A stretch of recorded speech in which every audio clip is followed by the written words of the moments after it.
선지자 요엘을 통해서 재앙으로 얼룩진 그 백성을 하나님은 다시 통회한 자를 통해서 회복하고 새로운 은혜를 덧입혀 주시되, 그 은혜를 자자손손 이어가며 하나님의 영광을 드러내기 위해서 이제 내가 내 영을 너희에게 부어줄 것이다.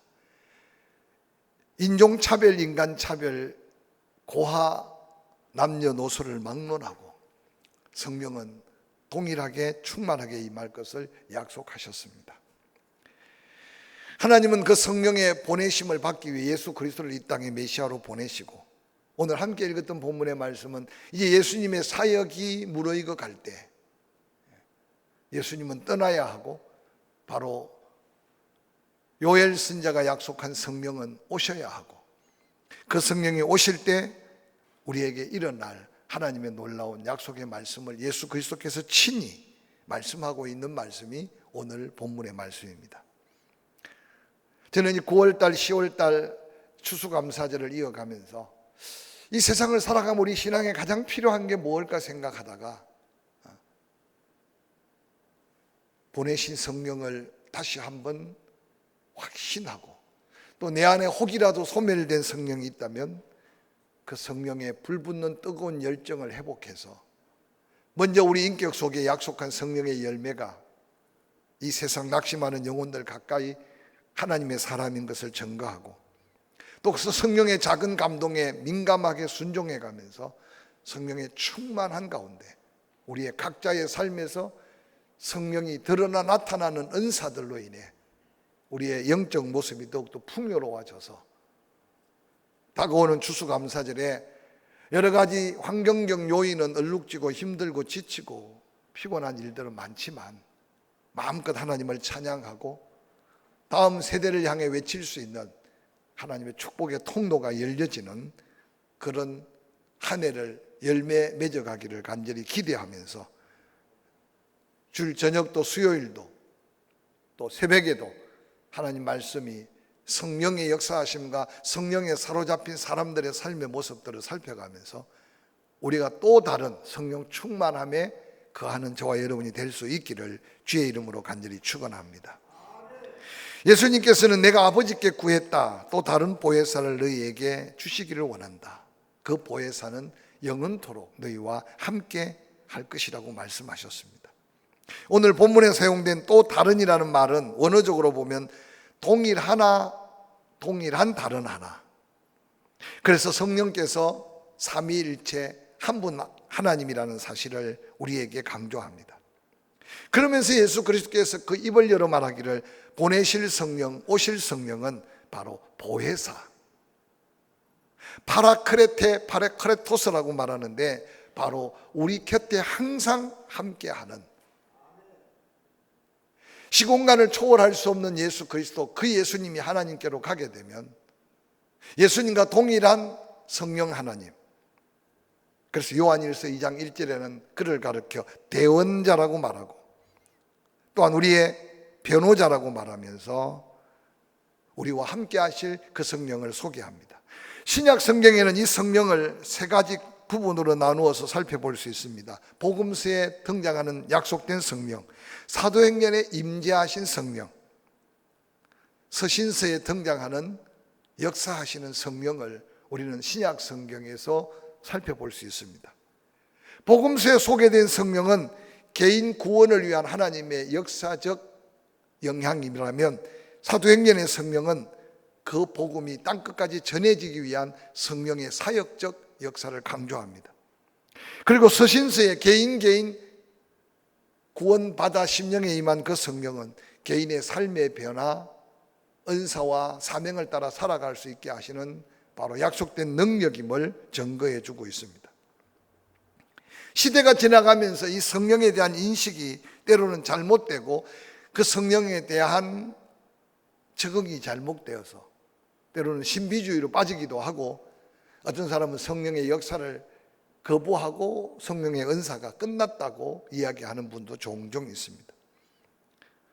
오늘 본문을 통해서 우리는 성령의 바른 인식과 성령이 복음의 역사에 어떤 관계가 있는가를 함께 살펴가면서 오늘 예수 그리스도께서 너희에게 보내실 성령 보혜사가 오시면 일어날 하나님의 약속된 증거들을 묵상해 보기를 원합니다. 요한복음 16장 1절에는 이렇게 말합니다. 내가 이것을 너희에게 이름은 너희로 실족지 않게 하려 함이라. 사람들이 너희를 출교할 뿐만 아니라 때가 이르면 물은 너희를 죽이는 자가 생각하기를 이것이 하나님을 섬기는 일이라. 당시에 극성파 유대주의자들은 예수 믿는 사람들을 핍박하고 죽이는 게 여호와 열심인 줄 알았습니다. 그 가운데 대표적인 인물이 사울이었습니다. 요한복음 16장 3절 그들이 이런 일을 할 것은 아버지와 나를 알지 못하기 때문이다. 오직 너희에게 이 말을 한 것은 너희로 그 때를 당하면 내가 너희에게 말한 이것을 기억나게 하려 함이요 처음부터 이 말을 하지 아니한 것은 내가 너희와 함께 있었기 때문이다 라고 말씀하셨습니다. 예수 그리스도께서는 이제 당신을 따르는 제자들, 당신은 십자가를 지고 떠나야 하지만 그 제자들이 믿음 때문에, 예수 때문에, 복음 때문에 미움을 당하고 핍박과 징계를 받게 될 것을 말씀하십니다. 예수님 당시에 유대인들에게는 세 가지 징계가 있었다고 합니다. 한 달간 징계를 하는 견책, 40일간 징계를 하는 근신, 그리고 가장 강력한 징계가 출회, 즉 회당에서 쫓겨나, 회당에서 쫓겨나게 되면 유대 공동체의 도움을 받지 못하고 보호를 받지 못하고 일상생활, 즉 취직도 못하고 법적인 취해 법권도 없는, 쉽게 말하면 쫓겨나는 가정에서, 가문에서, 그 유대 종교 공동체에서. 그런데 예수님은 거기에 덧붙여서 너희가 출회만 당하는 것이 아니라 때때로 복음 때문에 징계를 받는데 죽임을 당할 수도 있을 것으로 말씀하셨습니다. 예수께서 이러한 핍박을 앞두고 제자들을 격려하면서 그 어떤 고난과 핍박, 죽음까지도 각오할 수 있게, 아니 그 죽음을 이길 수 있는 것은 바로 보혜사 성령님이 계시기 때문이라고 약속합니다. 뿐만 아니라 왜 그들이 하나님을 믿는다고 하면서 예수 그리스도를 박해하고 예수 믿는 제자들을 핍박할까요? 요한복음 16장 3절은 예수님이 분명히 말합니다. 그들이 이런 일을 할 것은 아버지와 나를 알지 못하기 때문이다. 과거나 지금이나 주님 오신 날까지 여러 가지 박해 중에 가장 강력한 박해는 믿는다고 하면서 아버지와 예수 그리스도를 알지 못해서 하는 박해가 계속되고 있습니다. 지금 영적인 가장 심각한 전쟁은 전쟁도 아닙니다. 세상의 어떤 총칼의 전쟁도 아닙니다. 경제적인 위기도 아닙니다. 질병도 아닙니다. 특별히 전 세계에서 가장 이단의 사슬이 시퍼렇게 활동하는 게 대한민국인데, 그것은 바로 진리가 가장 강력하게 역사하기 때문에 이단도 강력하게 역사하는 줄 알고 여러분 주변을 잘 살펴보며 영적인 긴장 속에 살기를 바랍니다. 유대인들의 당시 영적 무지는 아무 죄 없으신 하나님의 아들 예수 그리스도를 십자가에 못 박는 것이 하나님을 영화롭게 하는 일로 생각했습니다. 그들의 영적 무지는 성령 충만하여 바른 복음, 진리를 선포하는 스데반을 돌로 쳐 죽였습니다. 예수님은 이제 십자가를 지고 그 사명을 따라가는 사명자들에게 반드시 사명에 걸맞는 대가를 치불해야 할 것을 아셨기 때문에 예수님은 끊임없이 제자들을 향해서 평안만 선포하고 안전만 선포한 게 아니라 처음 산에 오르실 때도 말씀하셨습니다. 마태복음 5장 10절에 의를 위하여 박해를 받을 수 있다. 그러나 복을 받게 될 것이다. 천국이 그때 이루어진다. 나로 말미암아 너희를 욕하고 박해하고 거짓으로 너희를 거슬려 모든 악한 말을 할 때 너희가 복이 있다. 기뻐하고 즐거워해라. 하늘에서 너희 상이 크다. 너희 전에 선지자들도 이같이 박해를 받았다. 오늘날 여러분 고난을 당하고 핍박을 당하는 게 기뻐하고 즐거운 일로 생각하기 어려운 시대에 우리가 살고 있다는 걸 기억해 볼 때 여전히 우리 안에 사명 가지고 그 십자가 지고 가는 길에 은혜와 축복보다는 고난이 더 많을 수 있다는 사실만 생각해도 우리는 자로나 우로나 치우치지 않고 당당히 고난과 맞서서 하나님의 영광을 드러낼 수 있게 될 줄로 믿습니다. 사도 베드로는 초대교회 성도들을 향해 이렇게 선포합니다. 베드로전서 4장 14절, 너희가 그리스도의 이름으로 치욕을 당하면 복이 있다. 영광의 영 곧 하나님의 영이 너희 위에 계신다라고 말했습니다.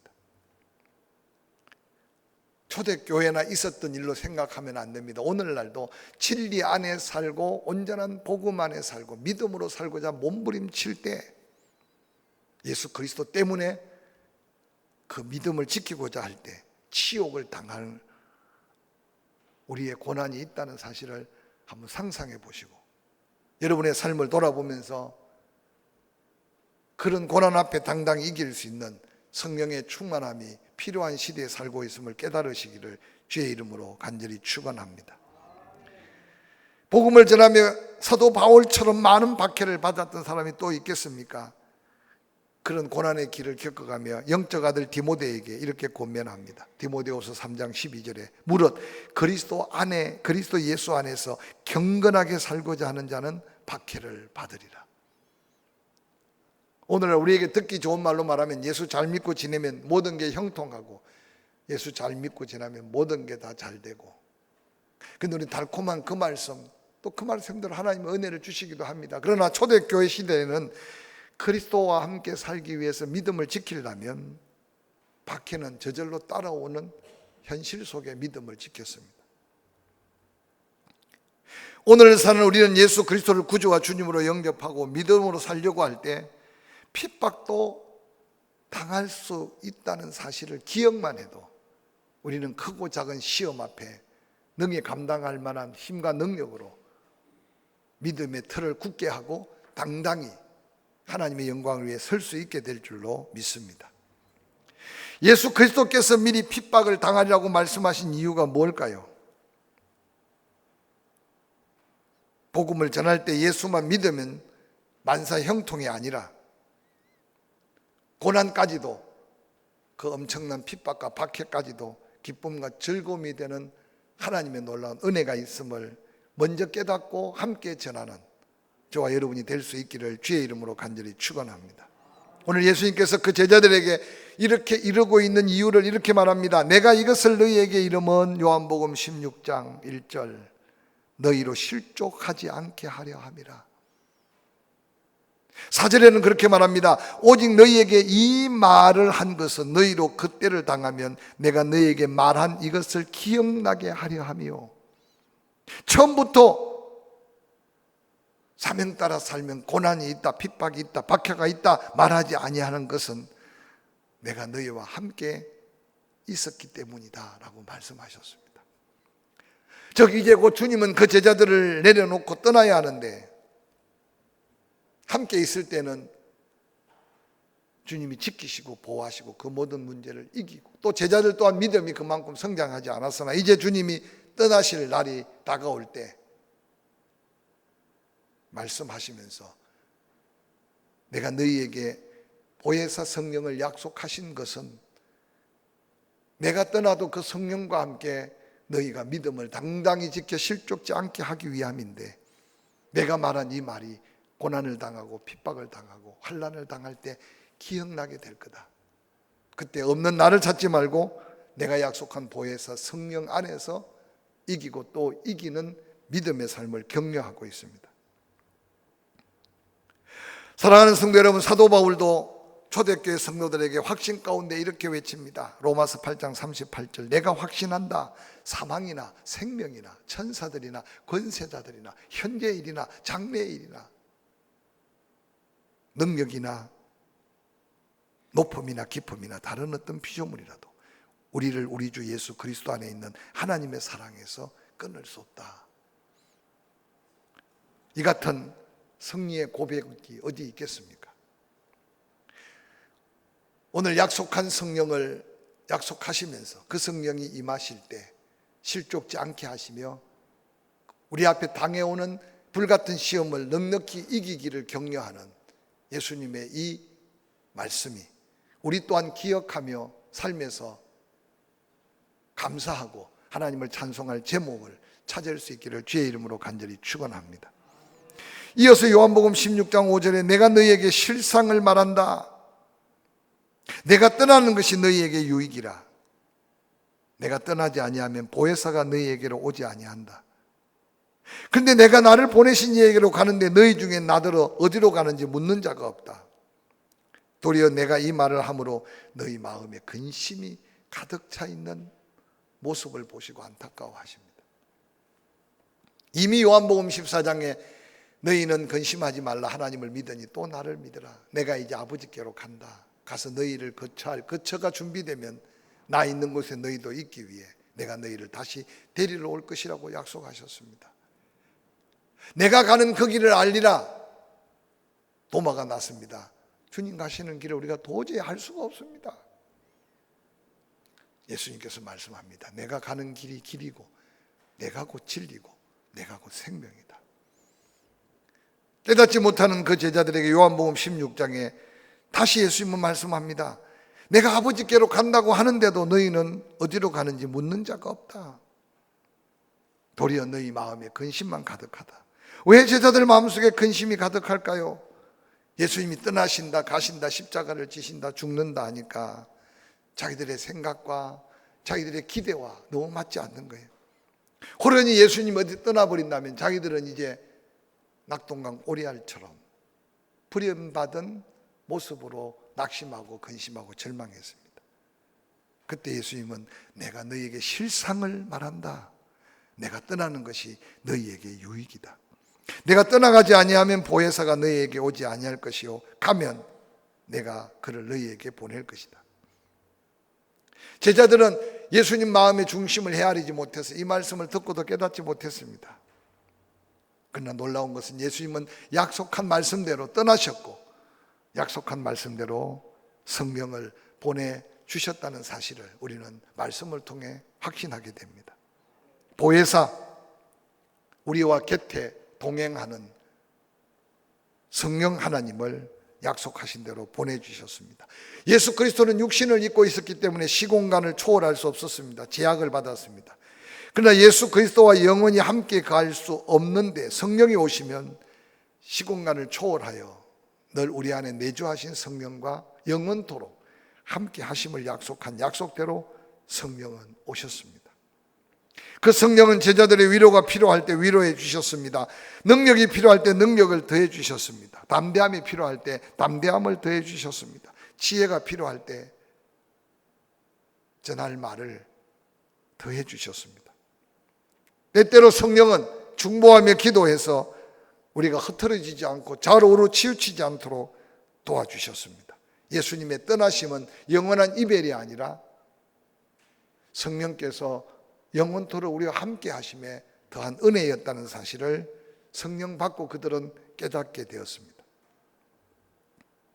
이 보혜사란 말, 이 말이 어떻게 등장하게 되었는가? 탈무드에는 이렇게 소개합니다. 이스라엘의 아버지들은 유대 가정교육이 엄격하답니다. 아들이 객길로 가면 꾸중하되 무섭게 책벌한다고 합니다. 그래서 아들 생각에 저 사람이 정말 내 아버지 맞나? 라고 의심할 정도로 그때 그런 의심 가득하게 책벌을 받고 흐느껴 오는 아들 어깨를 두들기면서 아들아, 내가 잘못할 때마다 아버지 마음은 얼마나 더 아픈 줄 아느냐? 너를 때릴 때마다 아버지는 가슴에서 뜨거운 눈물을 흘린단다 라고 그 어머니가 위로해주고 아들의 마음을 어루만져 준다고 합니다. 보혜사라는 말은 이런 아들과 아버지의 관계를 아름답게 이어주는 어머니의 역할, 그래서 파라크레토스 라고 하는 말이 그렇게 유래되어 가르쳐져 왔다고 합니다.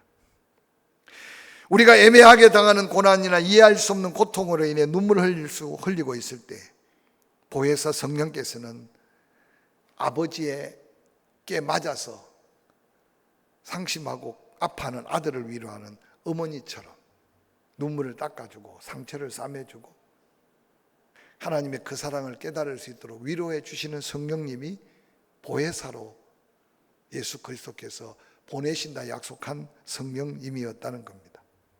뿐만 아니라 함께 계시며 위로하는 성령님은 이제 그 제자들을 믿음으로 독립하고 자립할 수 있도록 예수님은 그 성령을 약속하셨습니다.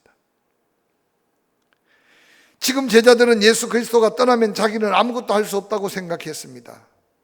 그래서 예수 그리스도께서 떠나신다는 말을 들을 때마다 근심 가득했습니다. 예수 그리스도가 함께하지 않는 세상은 생각도 할 수 없는 제자들의 삶의 모습을 한번 상상해 보시기 바랍니다. 그런데 어느 날 그 성령을 경험했던 제자들의 변화된 모습은 인간의 변화가 아니라 약속한 성령이 임할 때 파라크레토스, 위로하고 격려하고 힘을 더해 주셨던 성령의 능력이었음을 우리를 깨닫게 합니다. 이어지는 요한복음 16장 8절에 예수님은 덧붙여 설명합니다. 그가 오면 죄에 대하여, 의에 대하여, 심판에 대하여 세상을 책망하실 것이다. 죄에 대하여라 하면 나를 믿지 아니하며, 의에 대하여라 하면 내가 아버지께로 가니 너희가 다시 보지 못하며, 심판에 대하여라 하면 이 세상 임금이 심판을 받았습니다. 내가 아직도 너희에게 이를 것이 많으나 지금은 너희가 감당하지 못하리라. 그러나 진리의 성령이 오시면 그가 너희를 모든 진리 가운데로 인도하시리니 그가 스스로 말하지 않고 오직 들은 것을 말하며 장래일을 너희에게 알리시리라. 그가 내 영광을 나타내리니 내 것을 가지고 너희에게 알리겠습니다. 무릇 아버지께 있는 것은 다 내 것이라. 그러므로 내가 말하기를 그가 내 것을 가지고 너희에게 알리시리라. 보내실 성령, 보혜사 성령이 오시면 세상을 향해 하나님의 성령은 책망하신다고 말합니다. 이 책망한다는 말은 유죄로 증명한다, 적극적으로 확신을 시켜준다, 각성시킨다, 깨닫게 한다 라고 하는 원어적인 뜻을 가진 말씀입니다. 성령께서 이 세상을 향해 역사하신 역사는 첫 번째로 죄를 깨닫게 합니다. 죄에 대하여라 하면 나를 믿지 않는 죄를 성령께서 죄인 걸 깨닫게 해주신다. 복음 전할 때 제일 어려운 건 죄 사함을 받아야 됩니다. 당신은 죄인입니다. 그럴 때 정상적으로 내가 무슨 죄인이냐, 특별히 죄 중에 하나님을 믿지 않는 죄가 가장 큰 죄라고 할 때 여러분 사람의 이성으로는 깨달을 수 없습니다. 그래서 우리는 그 죄에 대한 복음을 전할 때 두려워합니다. 그런데 기억하십시오. 예수 그리스도께서 보혜사로 보내는 성령이 임하시면 그가 우리의 말로 때문에, 우리의 어떤 전환 때문이 아니라, 우리가 전한 복음 때문이 아니라 그 영혼을 향한 성령의 역사가 그를 하나님 믿지 않는 죄가 가장 큰 죄인 것을 깨닫게 하신다는 사실을 증거해 주십니다. 오늘날 대부분 사람들의 죄의 개념은 도덕적, 윤리적 개념에서 벗어나지 못합니다. 그러나 예수 믿지 않는 게 가장 큰 죄라는 사실을 바로 보혜사 성령께서 깨닫게 함으로 믿음을 갖게 하는 하나님의 역사를 기억하시기를 바랍니다. 뿐만 아니라 성령의 역사는 의를 깨우쳐 줍니다. 요한복음 16장 8절에 의에 대하여라 하면 내가 아버지께로 가는 것, 너희가 나를 다시 보지 못하는 것. 좀 헷갈리게 설명해서 한마디로 말하면 의를 깨우치는 게 예수 그리스도만이 의라는 사실을 성령께서 믿게 합니다. 당시에 유대인들은 의, 십계명을 지키고 계명을 지켜서 의를 이루려고 했습니다. 인간의 율법적이고 행위적인 의만 생각했습니다. 그런데 하나님은 그 의로 구원을 받을 수가 없고 죄 사함을 받을 수가 없었습니다. 예수 그리스도가 오시고 예수 그리스도가 십자가에 달려 죽으시고 아버지께로 가시는 부활하심은 완전한 의의 증거자가 되셨습니다. 그래서 그 믿음으로 의롭다함을 얻는 이 의는 성령의 역사가 아니고서는 깨달을 수 없는 놀라운 역사입니다. 이사야는 그렇게 선포합니다. 이사야서 64장 6절 무릇 우리는 다 부정한 자 같아서 우리의 의는 다 더러운 옷과 같으며 우리는 다 잎사귀 같이 시들므로 우리의 죄악이 바람같이 우리를 몰아간다. 이 세상에 의는 없나니 하나도 없다. 아무리 외쳐도 성령의 은혜를 입지 못하면 자기가 죄인인 것을 깨닫지 못할 뿐만 아니라 예수 그리스도만이 믿음으로 의롭게 된다는 사실 또한 깨달을 수 없습니다. 오늘 이사야는 인간의 의는 더러운 옷 같다, 낡아진다, 메말라가는 잎사귀 같이 시든다, 바람에다 몰려간다. 그러나 로마서 1장 17절에 사도 바울은 이렇게 선포합니다. 복음에는 하나님의 의가 나타나서 믿음으로 믿음에 이르게 한다. 예수 그리스도께 오시고 고난당하시고 죽으시고 부활의 첫 열매가 되신 복음에는 하나님의 의가 나타났다. 그래서 믿음으로 이르게 한다.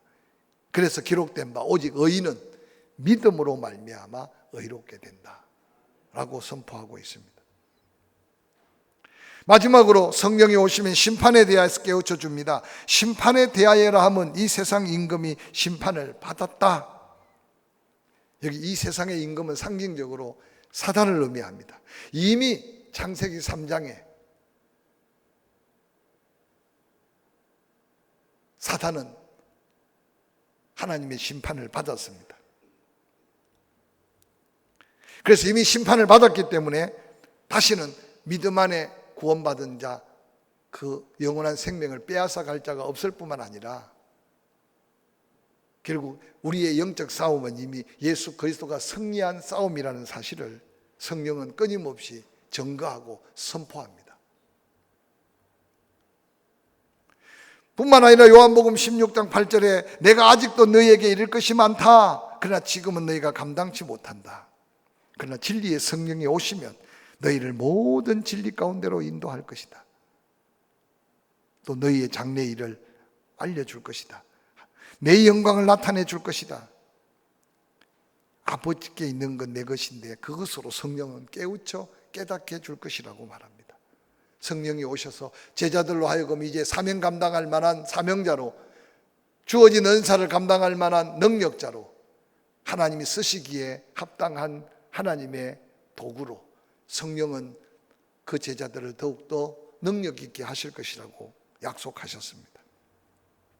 사랑하는 성도 여러분, 이 한 주간을 다시 시작하면서 예수 믿고 구원받았다면, 내가 믿어서 구원받았지만 믿게 하신 하나님의 은혜는 성령의 인치심과 내주하심으로 역사하신 성령의 감동으로 고백한 고백인 것을 기억하시고, 구원받을 때만 깨닫게 한 성령으로 구원받음으로 끝난 게 아니라 사도 바울은 영적 어린아이의 출생이라고 말했습니다.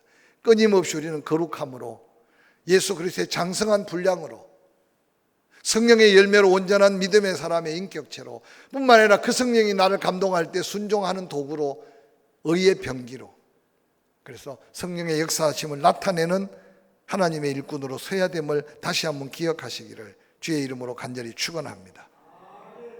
그래서 요한복음 16장 16절에 조금 있으면 너희가 나를 보지 못하겠고 조금 있으면 나를 보리라 하였으니, 제자 중에 서로 말하되 우리에게 말씀하신 바 조금 있으면 나를 보지 못하겠고 또 조금 있으면 나를 보리라 하시며 또 내가 아버지께로 감이라 하신 말씀이 무슨 말씀이냐고 궁금해서 의문을 갖습니다. 또 말하되 조금 있으면라면 하신 말씀이 무슨 말씀이냐, 무엇을 말씀하느냐 알지 못하느냐 하거늘, 19절 예수께서 그 묻고자 함을 하시고 이르시되 내 말이 조금 있으면 나를 보지 못하겠고 조금 있으면 나를 보리라 함으로 너희가 서로 문의하느냐. 내가 진실로 너희에게 이르노니 너희는 곡하고 애통하겠으나 세상은 기뻐하리라. 너희는 근심하겠으나 너희 근심이 도리어 기쁨이 되리라. 예수 그리스도께서 십자가에 지시고 예수 그리스도의 죽음은 제자들에게는 절망이었습니다. 그런데 그 예수 그리스도 죽으시고 부활하심이 온 인류를 구원할 복음이기 때문에 세상의 기쁨이고 또 너희 근심까지도 훗날 기쁨이 될 것이라고 말씀하셨습니다. 이 말씀의 의미를 깨닫지 못했지만 제자들은 어느 날 성령 받고 부활하신 예수 만난 후에 그 성령을 경험할 때 한순간 두려웠던 모든 두려움이 떠났습니다. 근심도 사라졌습니다. 그리고 그들에게 마음에 하늘 평안이 임했습니다. 큰 기쁨이 임했습니다.